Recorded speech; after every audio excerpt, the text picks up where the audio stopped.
ആ പീതാംബര, ജൊക്കിയെ പോലീസ് പിടിച്ചു. എന്തിന്? പിന്നെ ചാരാശപ്പിച്ച് അടിയുണ്ടാക്കി.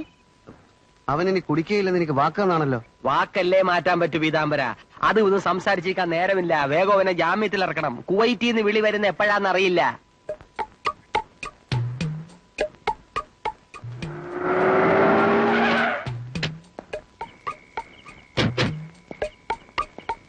എല്ലാരും കൂടി ആരുടെ മരി പണം പോവാ? നിങ്ങൾ ഇവിടെ നിൽക്ക്, ഞാൻ മാത്രം പോയിട്ട് വരാം. ഞാൻ പീതാംബരൻ, എസ്ഐയുടെ പങ്ങളുടെ കല്യാണത്തിന് ദേഹണ്ണം മുഴുക്കാൻ ഞാനായിരുന്നു. കഷ്ടം. ആര് മരിച്ചെന്നാ പോലീസുകാരൻ പറഞ്ഞേ? അവന്റെ തന്ത. പോലീസ് സ്റ്റേഷനിലും കയറാൻ പറ്റത്തില്ലെന്ന്. പോലീസുകാര് ജൊക്കി വല്ലതും ചെയ്യുവോ? ഉമ്മ വയ്ക്കും. കൊമ്പമീശയില്ലാത്ത ജൊക്കിയുടെ ഭാഗ്യം. ഉണ്ടെങ്കിൽ എന്താ ആശാനെ? പണ്ടെങ്കിൽ എന്താ ആശാനെ? ഓ, നിനക്ക് പത്രം വായിക്കാനും അറിഞ്ഞൂടല്ലോ. കൊമ്പമീശയോട് പോലീസുകാർക്ക് പ്രത്യേക സ്നേഹമാ. അവരത് പിഴുതെടുക്കും. ഇങ്ങനെ എന്താണോ വിശന്നിട്ടാ. ജാമ്യം കിട്ടിയോ? എസ് ഐ ഇവിടെ ഇല്ല. പോക്കറ്റടിക്കാരൻ ഉസ്മാനെ തൊഴിച്ച് കാലുളിക്ക് ക്വാർട്ടേഴ്സിലാ. ഉളുക്കുന്ന കാലുകൊണ്ട് ഏമാനത്തിനാ തൊഴിക്കാൻ നടക്കുന്നത്. ജൊക്കിയെ കണ്ടോ? അവൻ നല്ല ഉറക്കത്തിലാ. നമ്മളിപ്പോ അവനെ ജാമ്യത്തിലെടുത്ത് ഉപദ്രവിക്കണോ? നല്ല ഉറക്കമാണെങ്കിൽ നമുക്കങ്ങ് പോവാ. വാ, പോവാൻ വരട്ടാശാനെ. എസ് ഐയുടെ കാലുളിക്ക് നിറഞ്ഞ സ്ഥിതിക്ക് നമ്മൾ പോയെന്ന് നോക്കിയില്ലെങ്കിൽ മോശമല്ലേ? മോശമാണോ എന്ന് ചോദിച്ചാൽ മോശമാണ്. ചിലപ്പോ ചില തെണ്ടികളുടെ സഹായവും വേണ്ടി വരും. പണ്ട് എസ് ഐയുടെ വീട്ടിലോട്ടാണ് പുഷ്കരാ. കേറ്.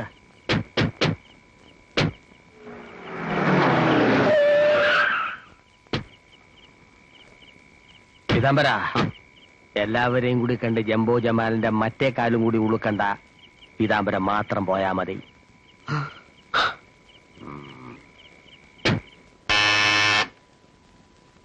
ഏത് തെണ്ടിയാടാ അത്? ഞാനാ പീതാംബരനാ. ഞാൻ വിചാരിച്ചു സർക്കിൾ ആയിരിക്കും. കേറി വാ. ഓടിരി. കാലിന് എന്തോ അത്യാഹിതം സംഭവിച്ചെന്ന് കേട്ടു. നമ്മൾ ഓരോരുത്തരെ വിശ്വസിച്ചാണല്ലോ ഓരോന്ന് ചെയ്യുന്നത്. പക്ഷേ വിശ്വാസവഞ്ചന കാണിച്ച എന്തോ ചെയ്യും? ആ ഉസ്മാൻ പാക്കറ്റടിക്കാരൻ മാത്രമല്ല, അസൻ ഒരു വഞ്ചകൻ കൂടെയാണ്. അവന്റെ അടിനാഭി നോക്കി ഞാൻ തൊഴിച്ചതാ. അവൻ മാറിക്കളഞ്ഞു. കാലിയെന്ന് ജോലി കൊണ്ടു. അയ്യോ, ഇതെങ്ങനെ അറിഞ്ഞു? നാട്ടിൽ പാട്ടായോ? ഇതുവരെ പാട്ടായിട്ടില്ല, പക്ഷെ ഇനി ചിലപ്പോ ആകും. ഉമ്മിണിയാച്ചാൻ കൂടെ വന്നിട്ടുണ്ട്. അയ്യോ, തൊട്ടില്ല ഞാൻ. നല്ല വേദന ഉണ്ടല്ലേ? ഉളുക്ക് മാറിയിട്ടില്ലെന്ന് തോന്നുന്നു. തടയിച്ചില്ലേ? വൈദ്യശാലയിൽ ചിലപ്പോ കുഴമ്പ് വാങ്ങിച്ചിട്ടു. അയ്യോ, അതുപോരാ. തിരുമാൻ അറിയാവുന്ന ആരെക്കൊണ്ടെങ്കിലും തിരുമിക്കണം. കാലിന്റെ കാര്യമാ. എന്തെങ്കിലും സംഭവിച്ചാൽ മുറിച്ചു കളയണമെന്ന് ഡോക്ടർമാർ നിസ്സാരമായിട്ട് പറഞ്ഞു കളയും. എന്റെ ഒരു വല്യമ്മാവൻ കടമ്പയെ തട്ടി ഒന്ന് വീണതാ. കുഴമ്പ് വരട്ടി കുഴപ്പമൊന്നുമില്ലെന്ന് വിചാരിച്ചതാ. 4ന്റെ അന്ന് കാല് മുറിച്ച് ദൂരെ കളയേണ്ടി വന്നു. സാറ് കിടന്നു, ഞാൻ ഇപ്പൊ വരാം. സാറേ, സാറേ, എന്ത് വേണം? മണി എത്രയായി? സമയം അറിഞ്ഞാലേ നിനക്ക് ഉറക്കം വരത്തുള്ളൂ. അതുകൊണ്ടല്ല, എന്നെ തിരക്കി ആരും വന്നില്ല ഇതുവരെ. ആ പീതാംബരം വന്നിട്ട് പോയി. അയ്യോ, എന്നിട്ട് എന്താ എന്നെ എടുത്തോണ്ട് പോവാഞ്ഞ്? എസ് ഐ വരാ ജാമ്യം കിട്ടൂ. ഈ സ്റ്റേഷൻ ഇങ്ങനെ തുറന്ന് മലത്ത് വെച്ചിട്ട് എസ് ഐ എവിടെ പോയി കിടക്കുവാ? പീതാംബരം വല്ലതും പറഞ്ഞു സാറേ? ജാമ്യം വാങ്ങിക്കാൻ പോയിരിക്കുക എസ് ഐ കോട്ടേഴ്സിൽ. ജാമ്യം തരുന്നതിന് മുമ്പ് ആദ്യം എന്തെങ്കിലും കഴിക്കാന്താ? എനിക്ക് വിശക്കുന്നു. മൂക്കറ്റം പിടിപ്പിക്കുമ്പോഴേ ആലോചിക്കണമായിരുന്നു വിശക്കുമെന്ന്. ചേട്ടൻ കഴിക്കുമെങ്കിൽ എനിക്ക് എനിക്ക് ഒന്ന് മാത്രമേ പറയാനുള്ളൂ. അത് എത്രയും പെട്ടെന്ന് സ്റ്റോപ്പ് ചെയ്യണം. മദ്യം വിഷമാ.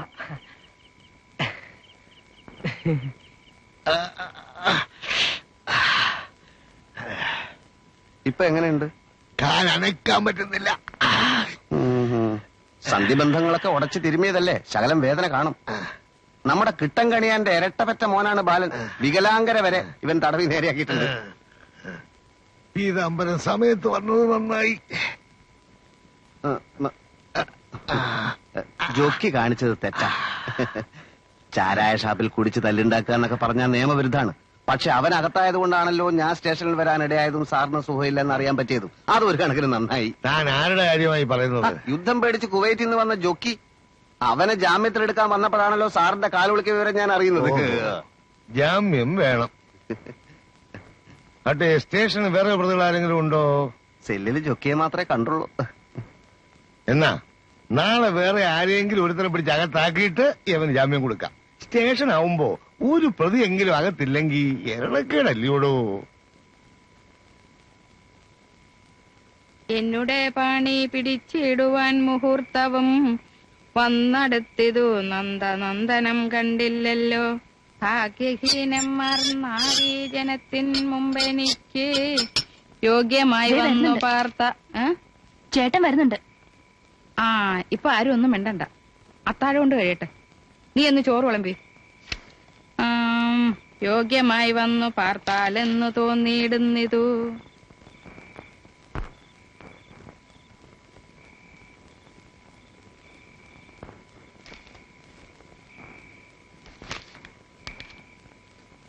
ഇത് അമ്മയ്ക്കുള്ള എഴുത്താണല്ലോ.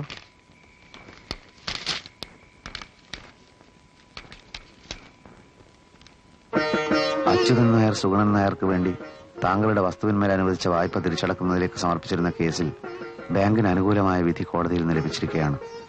15 ദിവസത്തിനകം വായ്പ അടച്ചു തീർത്തില്ലെങ്കിൽ താങ്കളുടെ വസ്തുവിന്മേൽ ജപ്തി നടപടികൾ സ്വീകരിക്കുമെന്ന് ഇതിനാൽ അറിയിച്ചുകൊള്ളുന്നു. അനുഭവം ഉണ്ടായിരുന്ന സ്ഥലങ്ങളൊക്കെ നിന്റെ അച്ഛൻ നാട്ടുകാരെ സഹായിക്കാൻ എഴുതി വെച്ചു. ബാക്കി കുടിയെടുപ്പുകാർക്ക് വിധിച്ചു കൊടുത്തു. ഇനിയിപ്പോ സ്വന്തം എന്ന് പറയാൻ ആകെ ഉള്ളത് ഈ വീടും പറമ്പുവാ. നീയായിട്ട് അതും കൂടെ കളയോ മോനെ? ഇത് ജപ്തി ചെയ്തുകൊണ്ട് പോയാ അമ്മയും പ്രായമായ 2 പെൺപിള്ളേരും എങ്ങോട്ട് പോണോന്നും കൂടെ മോൻ പറയണം.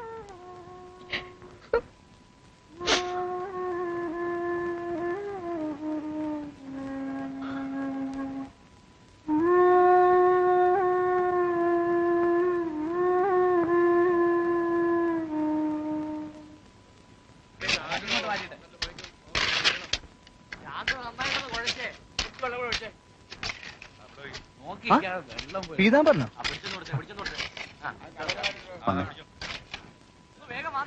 ബാങ്കിലേക്കത്തല്ലേ ഇരിക്കും കിട്ടി.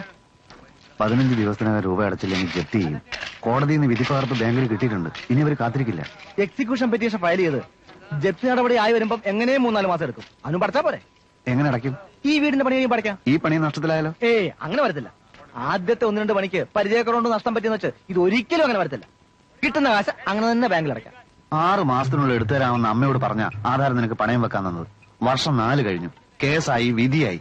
ഇതിനിടയിൽ ഒരു ഇൻസ്റ്റാൾമെന്റെങ്കിലും നീ അടച്ചിട്ടുണ്ടോ സുഗുണ? പറഞ്ഞ കാര്യങ്ങൾ തന്നെ പിന്നെയും പറഞ്ഞ് എന്തിനാ വായില് വെള്ളം പറ്റിക്കുന്ന പീതാംബര? പൈസ അടയ്ക്കാത്തതിന്റെ കാര്യം നിനക്കൂടി അറിയാവുന്നതല്ലേ? നിന്നോടും നിന്റെ അമ്മയോടും ബാങ്കിനോടും ഒക്കെ എപ്പോഴും ഇങ്ങനെ അവധി പറയുന്നത് എനിക്ക് അത്ര സുഖമുള്ളതായിരുന്നു വിചാരിച്ചോ? നീ മനഃപൂർവ്വം പൈസ അടക്കാത്തതാണ് നല്ല സുഗുണ ഞാൻ പറഞ്ഞത്. വീട്ടിലൊരു സ്വൈര്യമില്ല. അമ്മയോട് പറഞ്ഞു മടുത്തു. നിനക്കറിയാലോ, ആകെയുള്ളത് 50 സെന്റ് സ്ഥലവും വീടുമാണ്. അതിന് തന്നെ ഞങ്ങൾ 4 അവകാശികളാണ്. അതുകൂടി ജപ്തി ചെയ്തുകൊണ്ട് പോയാൽ അങ്ങനെ സംഭവിക്കില്ല പീതാംബര. നിന്റെ വീടും പറമ്പും ജപ്തി കൊണ്ടുപോയ പിന്നെ ഞാൻ ജീവിച്ചിരിക്കണോ?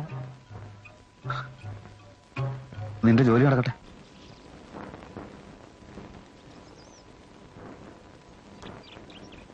അമ്മ എന്തേ? അമ്മേ, എന്തിനാ ആളെ പറഞ്ഞയച്ചത്? ഇലക്ട്രിസിറ്റി ഓഫീസിൽ നിന്ന് ഫ്യൂസ് ഊരാൻ ആള് വന്നിരുന്നു. കറണ്ട് ചാർജ് അടച്ചില്ലേ? അടയ്ക്കാൻ നീ ആരെങ്കിലും ഏൽപ്പിച്ചിരുന്നോ? ഏൽപ്പിച്ചതായിട്ട് ഓർക്കുന്നില്ല. നാട് നിരങ്ങാൻ പോയിട്ട് പാതിരയ്ക്ക് വന്ന് കയറി വല്ലതും തിന്നും വെച്ച് കിടന്ന് ഉറങ്ങിയാ മതി. വീട്ടിലെ കാര്യമൊന്നും അറിയണ്ടല്ലോ. സംസാരിച്ചെന്നാ ഫ്യൂസ് വരും. അതിങ്ങത്താ. മമ്മായോട് പാലിന്റെ കാശ് കിട്ടുമ്പോ കൊടുക്കാന്നും പറഞ്ഞ് കടം മേടിച്ചതാ. ഈ കാശ് എവിടുന്ന് കിട്ടി എന്ന് ഇലക്ട്രിസിറ്റി ബോർഡുകാർ ചോദിക്കില്ല. ഫർദർ പറയുന്നു അധിക പ്രസംഗം.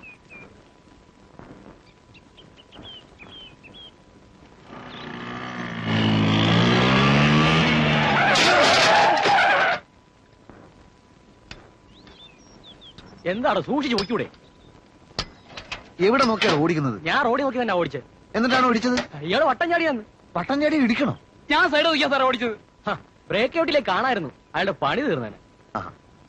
അത് ശരി. ഇടിച്ചിട്ട് ന്യായം പറയാ. ചവിട്ടാനാണല്ലോ ബ്രേക്ക് വെച്ചിരിക്കുന്നത്. അതൊന്നും ചവിട്ടിന്ന് വെച്ച് വലിയ ആളാവൊന്നും വേണ്ട. അയാളൊരു പാവ സൈക്കിളുകാരൻ. നിങ്ങളൊരു സ്കൂട്ടറോ? ആരാ സൂക്ഷിക്കേണ്ടത്? അതിനിപ്പോ ഞാനെന്ത് വേണം? അയാളെ ആശുപത്രിയിൽ അഡ്മിറ്റ് ചെയ്യണം. അതിനുള്ള പരിക്കുണ്ടോ? എന്നാൽ ഒന്നുകൂടെ ഇടിച്ച് ഇഷ്ടംപോലെ പരിക്കുണ്ടാക്കി ആശുപത്രി കൊണ്ടുപോകാം. എന്താ? എനിക്ക് ആശുപത്രി പോണ്ട. എനിക്ക് എന്റെ സൈക്കിൾ നന്നാക്കി തരണം. നിങ്ങൾക്ക് വന്നേ. ഇത് റിപ്പയർ ചെയ്ത് പഴയതുപോലെ ആക്കാൻ എന്ത് ചെലവ് വരും? ഒരു 200 രൂപയെങ്കിലും ആവും. അത്രക്ക് വരുമോ? ഹാൻഡിലിന് ചെറിയൊരു വളവല്ലേ ഉള്ളൂ. ഒരു 100 രൂപ ഒതുക്കി കൂടെ? ഞാനൊരു 100 രൂപ വാങ്ങിച്ചു തരാം. അതുകൊണ്ട് പ്രശ്നം തീർക്കണം. വെറുതെ ആളെ കൂട്ടണ്ട. 200 രൂപയാണ് അയാൾ ചോദിച്ചത്. ഞാൻ 100 രൂപ ഒതുക്കി. എന്നോട് ചോദിക്കാൻ നിങ്ങൾ എന്തിനാ ഒതുക്കിയത്? എന്റെ 30 രൂപയേ ഉള്ളൂ. 30 രൂപ ശരിക്കും നോക്കി. നോക്ക്. അയാൾ സമ്മതിക്കോ? സമ്മതിച്ചാലും ഇല്ലെങ്കിൽ ശരി. എന്റെ ഇത്രയേ ഉള്ളൂ. 30 രൂപയും വെച്ചോണ്ടാ സ്കൂട്ടർ ഇടിക്കാൻ നടക്കുന്നത്. ഇനി ഇടിക്കുമ്പോ നമുക്ക് കൂടുതൽ മേടിക്കാം. ഇത് 30 രൂപ. എനിക്കെങ്ങും വേണ്ട. തന്നോട് ആരെങ്കിലും പറഞ്ഞോ മധ്യസ്ഥ വഹിക്കാൻ? അയാൾ നിങ്ങൾക്ക് വേണ്ടപ്പെട്ടവനായതുകൊണ്ട് നിങ്ങൾ ഒത്തുകളിച്ചല്ലേ? 100 രൂപ വന്നിട്ട് പോയാൽ മതി. അല്ല നിങ്ങളെ ഞാൻ ഇവിടുന്ന് വിടുകയല്ല. എന്റെ 50 രൂപയുണ്ട്, കറണ്ട് ചാർജ് അടക്കാൻ വേണ്ടി കൊണ്ടുവന്നതാ. ഇത് തന്നാൽ അപ്പൊ 80 അല്ലേ ആയുള്ളൂ, ബാക്കി 20? അല്ല, അതിപ്പോ എവിടെ എത്തിക്കണ്ടെന്ന് വെച്ചാൽ എത്തിക്കാം. വേണ്ട, ഞാൻ വീട്ടിൽ നിന്ന് വാങ്ങിച്ചോളാം. അതിന് വീടറിയോ? ആ, വീടറിയും. ആഹാ. ഒരു മാന്യം 50 രൂപയും കൊണ്ട് നടക്കുന്നു മധ്യസ്ഥത വയ്യ.